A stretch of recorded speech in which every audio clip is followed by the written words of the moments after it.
وہ الگ الگ خانوں میں شاید بانٹنے کی کوشش نہیں کر رہا، لیکن وہ یہ بتانے کی ضرور کوشش کر رہا ہے کہ جو بری تخلیق ہے وہ زیادہ تنقید پیدا کرتی ہے۔ لیکن اس ضمن میں ہم لیسنگ کو نہیں بھول سکتے۔ لیسنگ کا ایک بڑا معروف قول ہے کہ ہر نقاد جینیس نہیں ہوتا، لیکن ہر جینیس نقاد ضرور ہوتا ہے۔ اس طرح تنقید اور تخلیق کے مابین جو ایک رشتہ ہے، جو ایک ریلیشنز قائم ہو رہا ہے، وہ یہ ہے کہ تنقید اور تخلیق ایک دوسرے کے ساتھ جڑے ہوئے ہیں، اور جو اچھا نقاد نہیں ہوتا وہ اچھا تخلیق کار نہیں بن سکتا، اور نقاد کے لیے ضروری ہے کہ اس کے پاس بھی اس فنکار کی طرح، تخلیق کار کی طرح ایک شاعرانہ تخیل موجود ہونا چاہیے۔ دونوں ایک دوسرے کے بغیر ادھورے ہیں۔ اس ضمن میں ہم دونوں کو، نقاد کو تخلیق سے الگ نہیں کر سکتے، اور تخلیق کو نقاد سے الگ نہیں کیا جا سکتا۔ اس ضمن میں اگر نقاد خود تخلیق کار نہیں ہے تو اس کے لیے ضروری ہے کہ وہ زندگی پر اسی طرح سے نظر رکھیں جس طرح کہ ایک فنکار رکھتا ہے۔ اس کا مشاہدہ، اس کا تجربہ، اس کے احساسات، جذبات اور تاثرات میں اتنی ہی شدت ہونی چاہیے جتنی کہ ایک تخلیق کار کے پاس ہوتی ہیں۔ جس طرح زندگی سے وہ مواد کشید کر کے اپنے ذہن میں لاتا ہے، اور اس کے ذہن میں زندگی کا وہ مواد از سر نو ترتیب پا کر ایک نظم کی شکل اختیار کر لیتا ہے، وہی ترتیب جو ہے جب ایک نقاد اس پر تنقید کرتا ہے تو اس کے ذہن میں بھی ایک اسی انداز سے اس نظم کا، اس فن پارے کا ایک سٹرکچر تشکیل پذیر ہوتا ہے، اور اس کی ایک ایک اینٹ کی، اس کے ایک ایک مرحلے کی، اور اس کے ایک ایک کڑی کی وہ وضاحت کرتا ہے، اور وضاحت کر کے قاری کو اس کے تخلیقی عمل کے بارے میں، اس کے اندر موجود مواد کے بارے میں بتاتا ہے، اپنی رائے قائم کرتا ہے، اس کے معائب اور محاسن کو زیر بحث لاتا ہے، اور اس کے حسن و قبح کو زیر بحث لانے کے بعد اس کا معیار متعین کرنے کی کوشش کرتا ہے۔ یوں ایک دوسرے کے ساتھ تنقید اور تخلیق کا، یا تخلیق کار کا اور ناقد کا رشتہ پیدا ہو جاتا ہے۔ ابھی تک جو گفتگو کی ہے اس میں دیکھا یہ ہے کہ یہ جو تنقید ہے، یہ وہ تنقید ہے جو فن پارہ تخلیق ہونے کے بعد وقوع پذیر ہوئی ہے، جبکہ ایک تنقید وہ ہے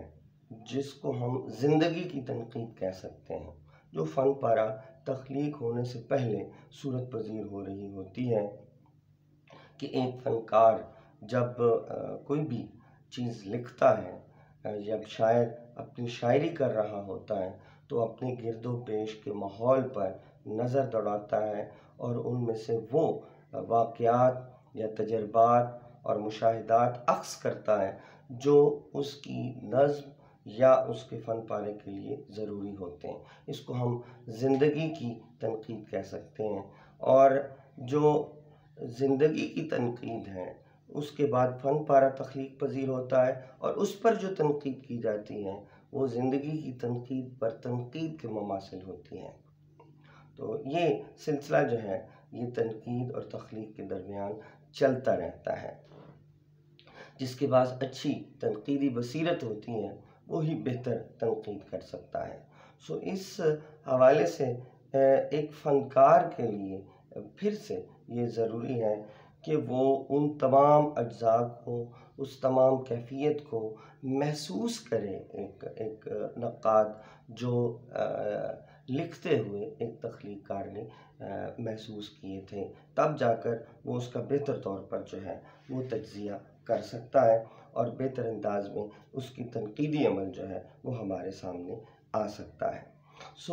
یہاں تک کی جو بحث ہے اس میں یہ ثابت کرنے کی میں کوشش کر رہا ہوں کہ ایک شاعر کے لیے نقاد ہونا ضروری ہے، اور نقاد کے لیے تخلیقی عمل کو محسوس کرنا بہت ضروری ہے۔ نقاد اگر خود تخلیق کار نہیں ہے لیکن اسے تخلیقی عمل کو محسوس کرنے کی صلاحیت اور جو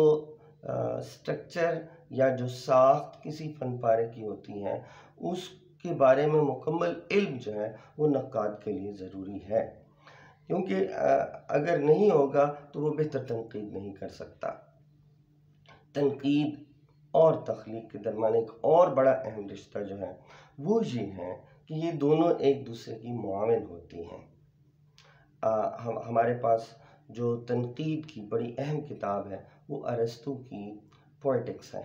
ارسطو خود شاعر نہیں تھا، خود تخلیق کار نہیں تھا، لیکن اس نے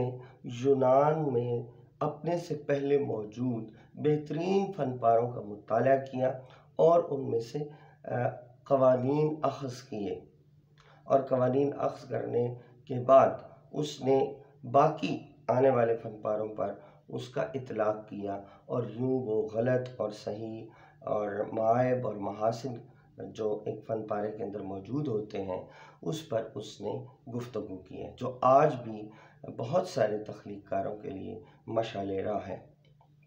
لیکن یہ ضروری نہیں ہے کہ پہلے سے موجود فن پاروں کا مطالعہ کر کے ان میں سے نتائج اخذ کر کے اور اس کی بنیاد پر تخلیق کی جائے۔ یوں بھی ہوتا ہے کہ بعض پہلے سے موجود قوانین کو مد نظر رکھتے ہوئے تخلیق کار جو ہے وہ تخلیقی عمل سر انجام دیتا ہے۔ مثال کے طور پر سڈنی کی تنقید سے متاثر ہو کر برٹش کے معروف شاعر اسپینسر نے اس کے اخلاقی اور اصلاحی پہلوؤں سے استفادہ کرتے ہوئے اپنی معروف جو الیگری ہے فیئری کوئین وہ تخلیق کی تھی۔ اسی طرح جب ہم اردو میں دیکھتے ہیں تو اردو میں محمد حسین آزاد کے لیکچرز یا مولانا الطاف حسین حالی نے جو 1893 میں اپنے دیوان کا مقدمہ لکھا اور بعد میں وہ کتابی صورت میں بھی شائع ہوا، مقدمہ شعر و شاعری میں کچھ اصول وضع کیے، اور اس کے بعد ہمارے ناقدین نے ہمارے تخلیق کاروں نے ان اصولوں کو اپناتے ہوئے اپنے بہت سارے فن پارے تخلیق کیے۔ پہلے سے موجود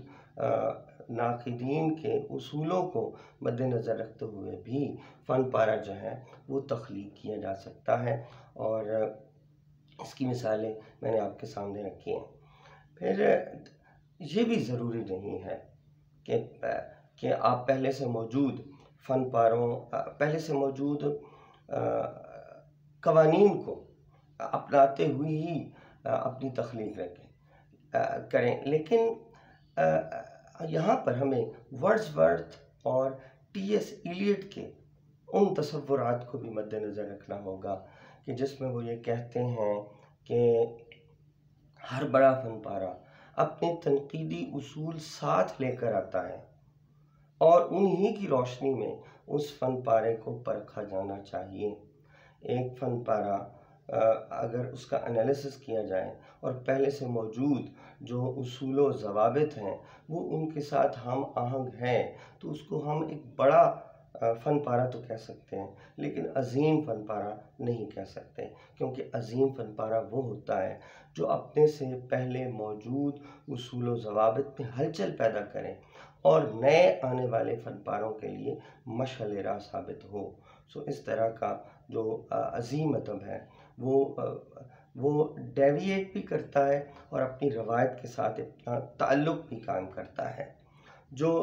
ٹریڈیشن اینڈ انڈیویجول ٹیلنٹ میں ٹی ایس ایلیٹ نے اپنا ایک تصور روایت قائم کرنے کی کوشش کی ہے، اس میں وہ یہی بتانے کی کوشش کر رہا ہے کہ عظیم فن پارہ اپنے سے پہلے موجود اصول و ضوابط کے ساتھ ہم آہنگ ہونے کے ساتھ ساتھ جدت کا بھی حامل ہوتا ہے، اور اسی ہی کو ہم بہترین فن پارہ خیال کر سکتے ہیں۔ یہیں سے ایک شاعر کی اور ایک تخلیق کار کی انفرادیت کا عمل دخل جو ہے وہ شروع ہو جاتا ہے۔ اس بحث کو اگر ہم مزید آگے بڑھائیں تو تنقید کے جو اصول ہیں یہ بھی ذہن میں رکھ لینا چاہیے کہ ہر تحریر پر اپلائی نہیں کیے جا سکتے۔ ایک تنقیدی اصول جو ہیں وہ صرف اور صرف جو ہے وہ ہم تاثراتی یا ادبی تحریروں پر اپلائی کر سکتے ہیں۔ وہ اس چیز کے بارے میں ڈی کوئنسی نے بڑی اچھی بحث کی ہے، اور ہر تحریر کو وہ ادبی تحریر خیال نہیں کرتا۔ اس کے نزدیک تحریر دو طرح کی ہوتی ہے، ایک تحریر وہ جس کو وہ معلوماتی تحریر کہتا ہے، اور دوسری کو وہ تاثراتی تحریر کرتا ہے۔ جو معلوماتی تحریر ہے اس میں صرف اور صرف معلومات ایک جگہ سے دوسری جگہ منتقل کرنی ہوتی ہیں۔ یہ تاریخ بھی ہو سکتی ہے، یہ سائنس بھی ہو سکتی ہیں، یہ فلسفے کا سبجیکٹ بھی ہو سکتا ہے، جس میں یہی مد نظر رکھا جاتا ہے کہ خیالات کی ترسیل کس طرح سے ہو رہی ہوتی ہے۔ لیکن جو تاثراتی تحریریں ہیں، جن کو ہم ادبی تحریریں بھی کہہ سکتے ہیں، ان میں تاثرات اور جمالیات کو مد نظر رکھا جاتا ہے تاکہ تحریر اثر انگیز ثابت ہو۔ تو ناقد یا جو تنقیدی اصول ہیں ادب کے، ہم صرف اور صرف تاثراتی تحریروں میں ہی ان کا اطلاق کر سکتے ہیں، کیونکہ جو معلوماتی تحریر ہوتی ہے اس میں 2 اور 2 4 ہوتے ہیں، اس میں منطق ملوث ہے، استدلال ہے، اور جو معلومات کی ترسیل ہے وہ زیادہ اہمیت کی حامل ہوتی ہے، جبکہ شاعرانہ یا ادبی تحریروں میں تخیل زیادہ اہمیت کا حامل ہوتا ہے۔ وہ تخیل اور وجدان اور جمالیاتی حس کو متاثر کرتی ہوئی تحریریں ہوتی ہیں جن پر ہم ادبی اصول لاگو کر سکتے ہیں، جبکہ معلوماتی تحریروں پر ہم یہ اصول لاگو نہیں کر سکتے۔ ہاں، بعض جگہ کوئی سائنسدان، کوئی فلسفی، کوئی تاریخ دان جب اپنی تحریر سے اپنے قارئین کو متاثر کرنے کی کوشش کرے گا تو وہاں پر اس تحریر کے خاص ٹکڑے پر اس کے وجدانی یا تخیلاتی یا جمالیاتی عناصر ابھر کر سامنے آ جائیں گے، تو اس ذیل میں تحریر کے اسلوب کو یا اس کے انداز کو ہم ادبی تحریر کی ذیل میں لے آئیں گے، اور ادبی اصولوں پر کو اپلائی یا اس کا اطلاق کرنے کی کوشش کریں گے، تب وہ ہم ان تحریروں کو ادب کی ذیل میں لے سکتے ہیں۔ لیکن جب واقعات کی پرکھ کا کام ہو رہا ہوگا کہ یہ واقعہ درست ہے یا غلط ہے یا صحیح ہے، تو یہ کام ایک نقاد کا نہیں ہے، بلکہ یہ ادبی مورخ کا بنتا ہے کہ وہ واقعات کی چھان پھٹک کرے کہ یہ درست ہیں یا نہیں ہیں۔ مثلا غالب کی درست سے نیند کے بارے میں یا اقبال کے زندگی کے جو واقعات وقوع پذیر ہوئے ان کے درست یا غلط ہونے کے بارے میں اگر کوئی رائے دے رہا ہے تو وہ ادبی مورخ ہے، وہ ادبی نقاد نہیں ہو سکتا۔ تو